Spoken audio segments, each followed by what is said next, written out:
My name is Eveline Carrow, though most people just call me Eve. I'm 72, retired from the Charlottesville Public Library, and still living in the brick colonial my late husband, Thomas, built with his own hands in 1964. The house has creaky floorboards, a narrow staircase, and a kitchen window that looks out toward the dogwood trees we planted the spring after our wedding. I never planned to fill it with anyone's noise again yet for the last 9 months. My daughter and her husband have made it their temporary home. Ava says. Temporary, the way people say eventually. Drew is quieter.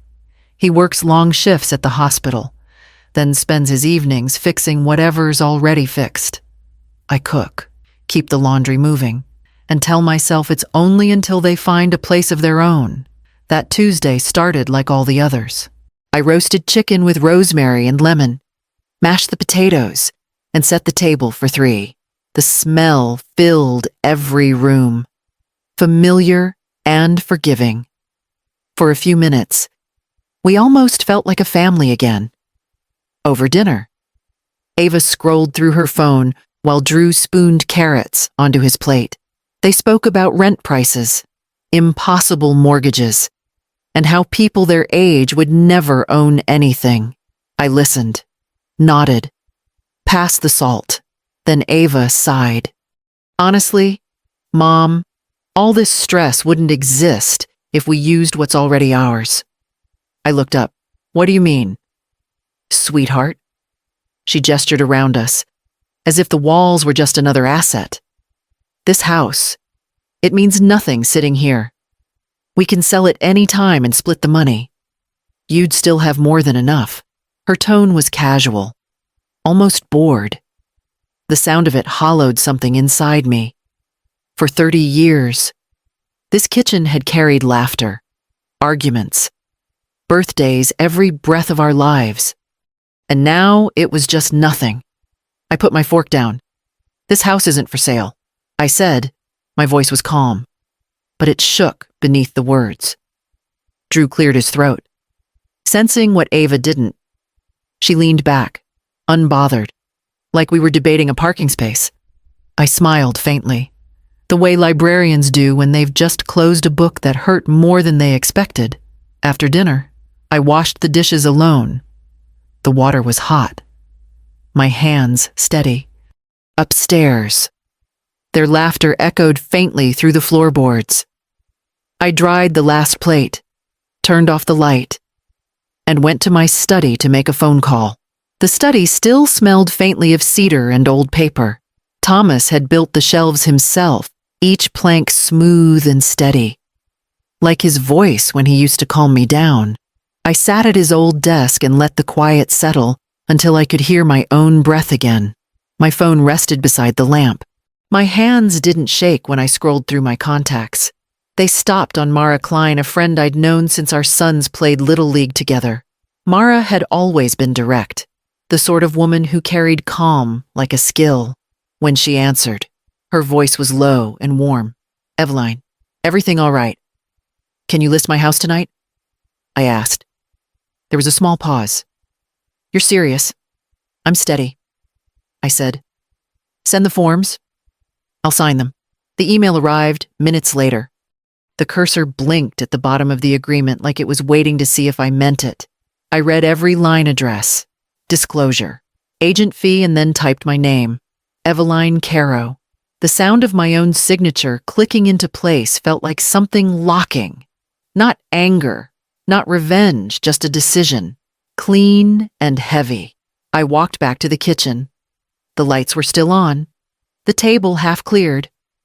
Ava was on the couch, scrolling again. Drew watching the evening news with the volume low. I set my laptop down on the table, turned the screen toward them, and pressed submit. Ava looked up. What are you doing? I'm listing the house, I said. My voice didn't rise. You said we can sell it anytime. So we will, but on my terms. For a second, she didn't understand. Then the color drained from her face. You can't be serious. Drew opened his mouth but said nothing.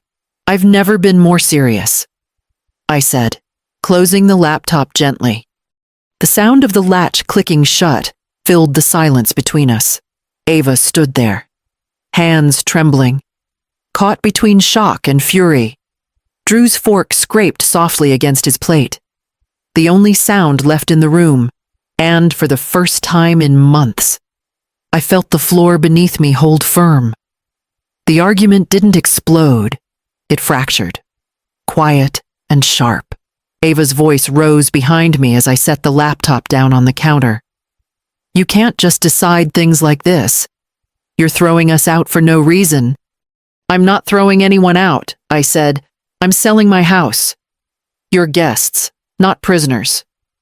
She was already grabbing her phone. Fine. Maybe someone else should decide if you're even fit to do that. It took less than 15 minutes for the patrol car to arrive. The flash of blue lights against the front windows painted the living room in slices of cold color. Drew stood by the doorway, pale, saying nothing. 2 officers stepped in, one older, with soft eyes, the other young and stiff in his posture. The older one spoke first. Evening. Ma'am, we got a call about a disturbance. Ava rushed forward, tears bright but controlled.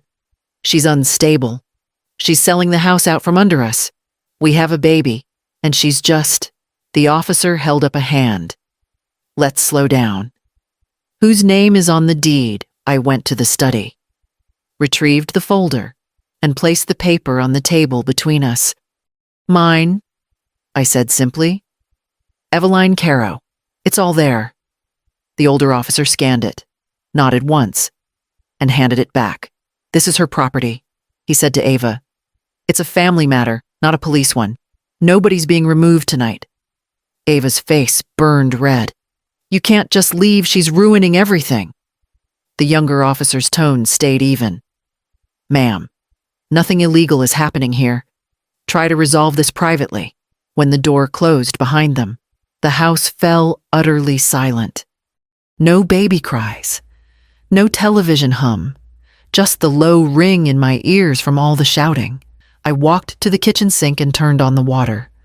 The faucet hissed steady as I rinsed a cup I didn't need to wash. My hands trembled, but I kept them under the stream until the shaking eased. Through the window, the last trace of blue light faded from the driveway. What remained was just night wide, quiet, and mine. The next morning arrived with a deceptive softness. Light filtered through the lace curtains, turning the kitchen into a watercolor of gold and white. I brewed coffee like always, listening to the familiar hum of the percolator.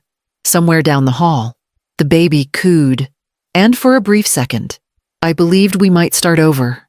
The house smelled of cinnamon toast and soap.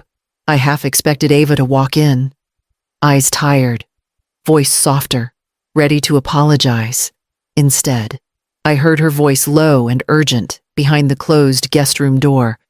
I told you, we'll apply again today, she whispered. It's her name, she signed it months ago. The bank said it should go through this time. The spoon in my hand stopped mid-stir. I waited for more, for some word that might make sense of it. But all I heard was the sound of drawers opening, papers rustling. My chest felt tight, as if the air itself had thickened. I set the mug down and walked to my study. The morning calm now felt staged, like a photograph already fading at the edges. I sat at my desk and tried to steady my breathing. The phone rang.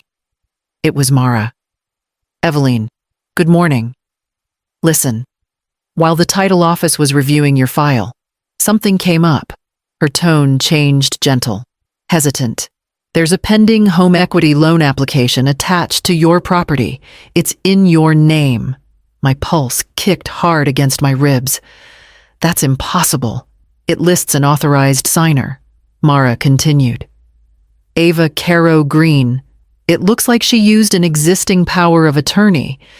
For a long moment, I couldn't speak. The coffee on my desk had gone cold. The scent of cinnamon now bitter. Outside, the light looked softer still, like mourning, pretending not to know it had already broken something. I printed the report Mara had forwarded, each page sliding from the machine like a quiet accusation. The top line read, borrower, Eva Carrow Green, co-signer, Drew Green. Under authorization, my own name appeared in neat black letters. The signature from 2 years ago, the power of attorney I'd signed before my knee surgery. I remembered that day clearly. The nurse asking for an emergency contact. My hand trembling from anesthesia as I told my daughter I trusted her.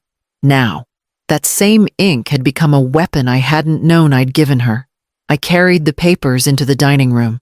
Ava and Drew were at the table, the baby asleep in a carrier beside them. The air smelled of formula and lemon cleaner. I laid the printouts down without a word. Ava's eyes flicked over the first page. Then she exhaled. Oh, this, she said lightly. It's just a home equity line. People do it all the time. It's family money. Drew shifted in his chair. We were going to tell you, Eve, after it got approved. He rubbed his forehead. We've got medical bills, student loans. This would fix everything. I looked at them both. My voice stayed level. You decided what I should risk, with the only roof I have. Ava straightened. It's not risk. It's smart. You're sitting on equity you don't even use. The words felt colder than any night in this house. I picked up the phone. Excuse me, I said. I need to make a call. The customer service line played soft piano while I gave my account details. Yes, I said finally. I'm the homeowner. No, I did not authorize this. Please freeze all pending applications immediately. When I hung up, Ava's face was pale. Drew's eyes were fixed on the table. I'll be speaking with an attorney this afternoon, I said quietly. An elder law specialist. Ava opened her mouth, but I didn't stay to hear what came next. I gathered the papers, walked to my study, and closed the door. The click of the latch sounded smaller than it felt. The attorney's name was Patricia Lennox, a referral from my neighbor, Claire, who swore she was the kindest woman in Charlottesville when dealing with impossible family matters. Patricia appeared on my laptop screen that afternoon. Silver hair, thin glasses, a stack of folders behind her. Her voice carried the steadiness of someone who had heard every version of heartbreak before. I read the summary your realtor sent. She began. Let's start with the basics. The power of attorney still active. Yes, I said. Signed before surgery. I never revoked it. Patricia nodded. That's the first step. You'll need a written revocation. Notarized and filed with the county. Then we notify your bank and title office. In writing. That no one is authorized to act on your behalf. After that, I'd recommend placing your home into an irrevocable trust. It keeps the property safe from future misuse, even by family. Her words were clean, clinical, and somehow heavy. I wrote them down on a yellow pad, my pen scratching quietly across the paper. Miss Carrow, Patricia added, her tone softening. I can prepare all the documents today if you're ready, but there's one question I need to ask you first. I looked up. Go ahead. Do you want them to stay with you while we fix this? The screen seemed to blur for a moment. I thought of the baby's soft laugh, Drew repairing the cabinet hinge last month, Ava humming in the kitchen before everything soured. For years, this house had been the place I opened without hesitation. Now every sound in it made me flinch. I don't know, I admitted. It's still their home in some ways. Patricia's expression was kind but firm. It's yours, Ms. Carrow. The question isn't about law, it's about peace. Which do you want more? The cursor blinked at the bottom of her screen while I searched for the answer. The coffee beside me had gone cold again, untouched. Somewhere down the hall, a door closed, and I realized the real work of protecting something often begins after you stop hoping it will fix itself. By morning, I knew what I had to do. The yellow pad from my meeting with Patricia lay open on the desk, my handwriting steady across the page. I reread the legal notes, then opened a blank document. The cursor blinked like a quiet metronome as I began to type. 30-day notice to vacate. The words looked harsh at first, like something a stranger would send, but I softened the edges, added lines about gratitude, about love. I explained that this wasn't punishment, only structure, that I would cover their first month's rent in exchange for attending financial counseling and signing a plan to repay my legal costs.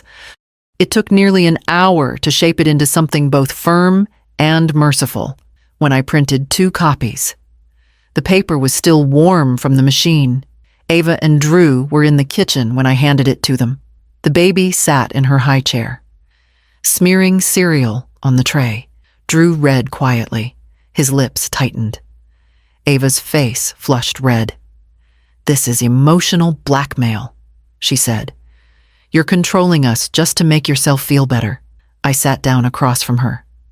"No," I said. "It's structure. The thing families break without noticing." She laughed, short and brittle. "You're unbelievable." "Maybe," I said, "but I'm also done living in a house where respect is optional." The room went still. Drew folded the paper once. "Carefully. We'll read it again tonight," he murmured. Ava looked away, her jaw set. The baby reached for a spoon and dropped it. Metal clattering against the tile. No one moved to pick it up. I left them there and stepped out to the porch. The air was cool, full of the sound of late cicadas. I thought of Thomas laying these bricks one by one, never imagining that love could one day need signatures to survive.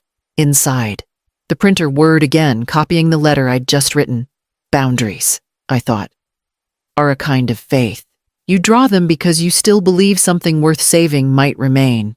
2 days later, the papers arrived by courier, thick envelopes with my name written neatly across the top.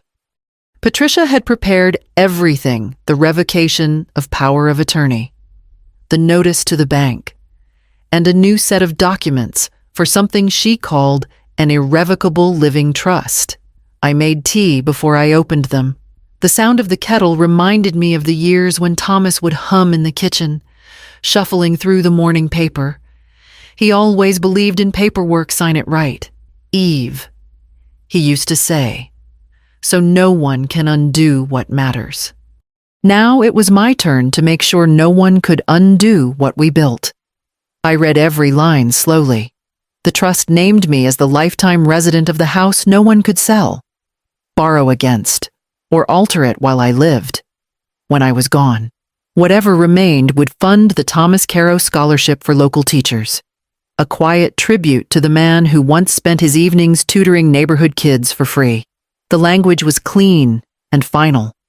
I signed where Patricia had placed yellow tags, each signature a small anchor of peace. When the notary stamped the last page, the soft thud of her seal felt like a door closing not in anger, but in certainty. When she left, I walked through the house, papers tucked under my arm. The light moved slowly across the walls, catching on old photographs. Thomas in the garden, Ava as a little girl holding a plastic watering can. For the first time in weeks, the house felt still, not brittle, not afraid, just still. I locked the folder in the cabinet and stood for a long moment by the kitchen window. The oaks outside swayed gently, leaves whispering against the glass. The sound was small but steady, the kind of quiet that comes when something fragile finally learns how to hold its own weight again. The morning they moved out was pale and quiet. The truck idled in the driveway, the back half filled with boxes labeled in Ava's neat handwriting. Drew carried the last of the baby's things, careful not to wake her from her nap in the car seat. The smell of dust and cardboard clung to the hall. Ava stood in the living room, looking around as if the walls might speak to her. "I never realized how empty a house looks when the pictures are gone," she murmured. I nodded. "It looks like a clean page, Those can be hard to face. She kept her arms crossed, then asked, so softly I almost missed it, will I ever inherit it? The house. The question sat between us, heavy and bare.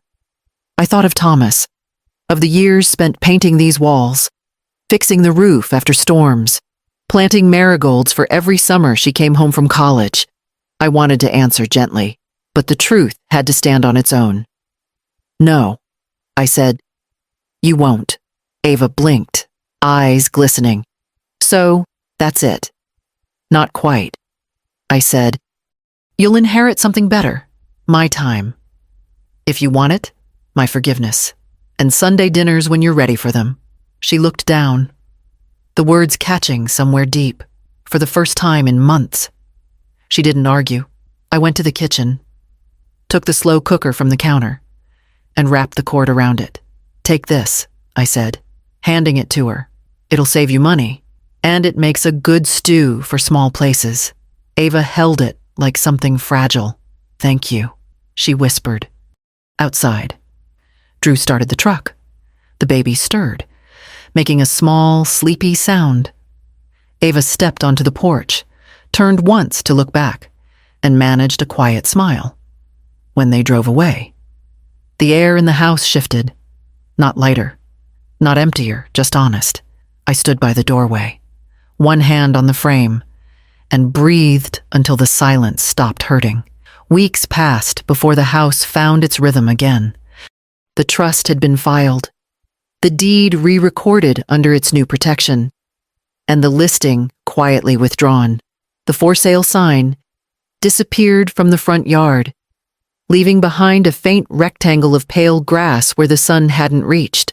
Every evening, I brewed tea and read by the window, the quiet no longer heavy, only steady. One Saturday morning, I heard a car pull into the drive. When I opened the door, Ava stood there holding a bag of groceries. Drew followed with the baby balanced on his hip, her chubby hands clutching a stuffed rabbit. The sight of them on the porch felt almost like memory, familiar, but not fragile this time. We brought stew meat and vegetables. Ava said, thought we'd cook here, if that's all right. It's all right, I said, stepping aside. Come in. The kitchen filled with the sound of knives against cutting boards, the scent of onions and thyme. Drew set the baby in her old high chair. She banged a spoon like a tiny drummer. Ava worked quietly, eyes focused on the carrots, until she reached into her purse and handed me a folded paper. It's from the counseling center, she said. They asked us to bring the receipts. I unfolded it, proof of their sessions, dates lined in careful ink. Thank you, I said. Ava glanced toward the living room where the family photos hung again. She touched one frame gently, the picture of her father at the lake, and looked at me. May I move this to the mantel? I nodded. She smiled, small and genuine, then lifted it with both hands as if it were something living. By evening, the stew simmered thick and rich. We ate at the same table where the first argument had begun, but now the air felt different, anchored, forgiving. The baby giggled when Drew made faces. Ava refilled my bowl without asking. When the dishes were washed and the house quieted, I stood at the doorway watching them leave. The porch light cast a warm circle on the steps, and for the first time in a long while, I didn't feel like anyone's home was in danger of being lost. It had simply changed hands in a better way. Respect, finally, replacing ownership.